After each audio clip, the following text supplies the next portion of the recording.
Wait, don't skip. Hello po, nandito po tayo ngayon sa ating channel at... Ay, hello. Bakit may tao dito? Bakit may tao dito? Baka mawalan kami ng trabaho. Oy, direct guys, ha? welcome po sa... Oy, direct ha? Promise ha? Guesting lang to ha? Pag gumagawa po kasi ng content, ito ba ay una, no? Nagiging tapat ba ako dun sa muna katuruan ng simbahan? Palaging kinoconsider lahat, no? At saka isa po sigurong katangian is yung talagang commitment. Yung kalahati. Hati-hati na lang po tayo. Si Father Sikat madamot lang, no? At least alam na po ng taong bayan. Joke.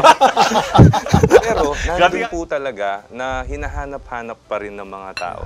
Lalo na po ngayon na panahon na digital na po ang lahat. No? Meron pong pupuntahan at babalikan yung mga tao.